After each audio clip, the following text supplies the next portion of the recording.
When Michael Jordan dunked the ball from the foul line back in the 1988 slam dunk contest, it was confirmed on live television. The man was simply not human. And the crazy thing is, everybody knew it.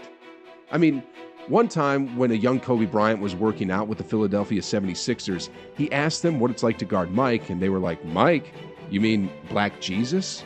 Michael Jordan is a basketball god living in a man's body, and today we're going to prove it.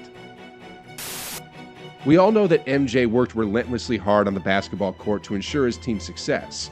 But did you know he also used every tactic in the playbook to get an edge over his competitors, including referee manipulation? Yeah, that's right.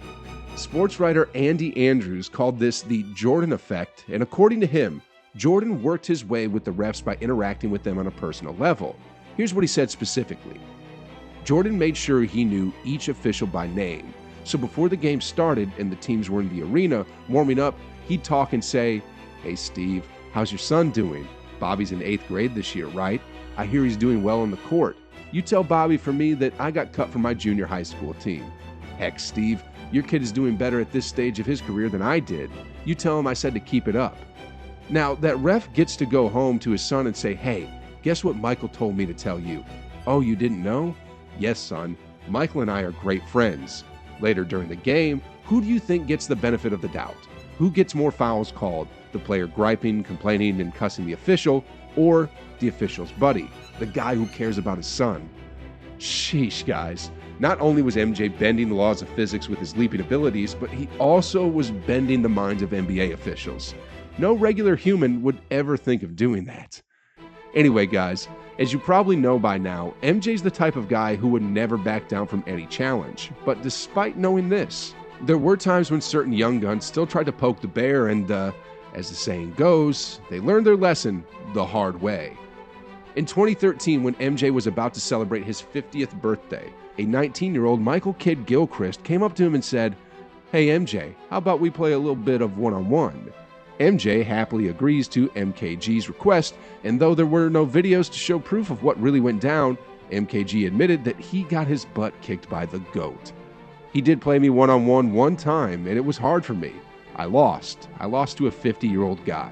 That's my boss, though. He's the best player to play the game." Ladies and gentlemen, that's a 50-year-old beating a younger, more athletic hooper who was the 2nd overall pick back in the 2012 draft. Tell me that ain't human.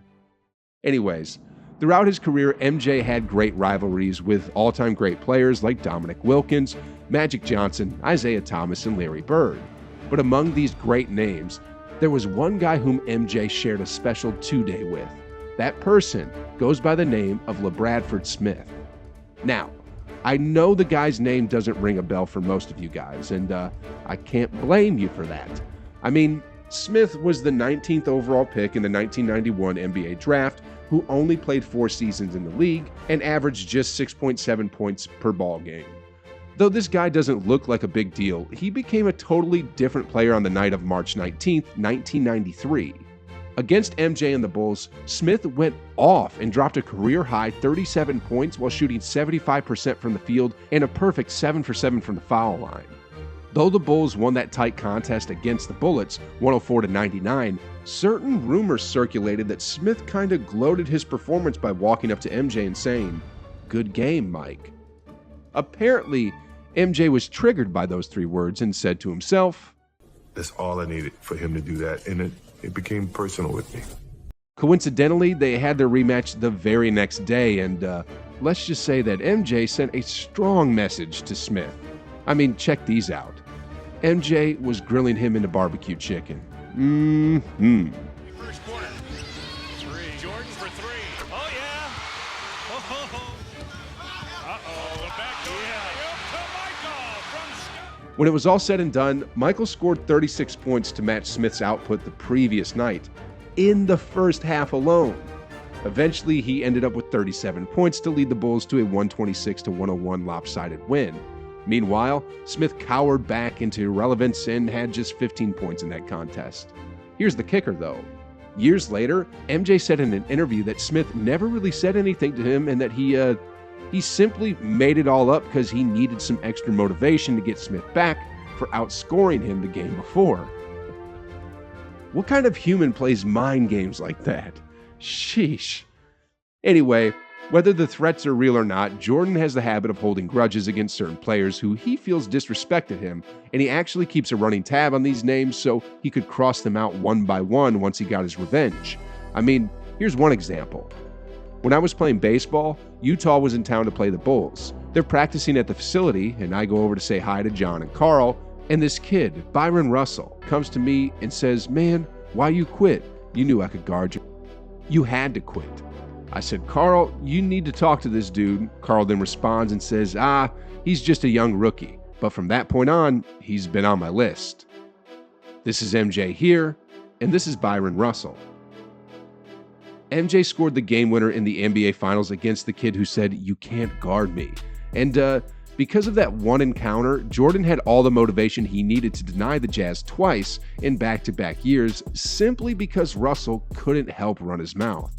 Moving on, here's another classic MJ story that proves he isn't human. Jordan was once best pals with former Chicago Blackhawks center Jeremy Roenick. In an interview with a radio station, Roenick told a story about him playing golf with Jordan just a few hours before MJ was to suit up against the Cavs. We'd been drinking all afternoon, now he's going from Sunset Ridge to the stadium to play a game, and I'm messing around. I'm like, "I'm going to call my bookie, all the money you just lost to me I'm putting on Cleveland tonight." He goes, "I'll tell you what, I'll bet you that we win by 20 points and I have more than 40. I'm like, "Done."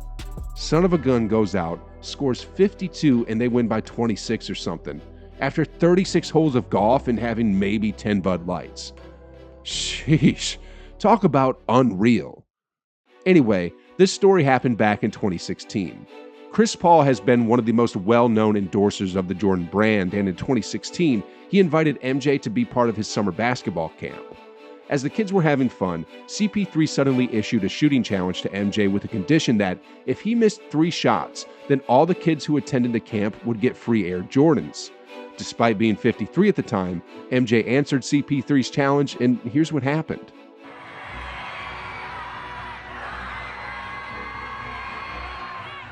Michael was a savage and never missed a single shot. Consequently, the kids went home empty-handed simply because MJ refused to lose a simple game of Around the World. Anyways, moving on here. Did you know that Jordan actually had a chance to play with the Oakland A's in Major League Baseball, but chose to turn it down instead?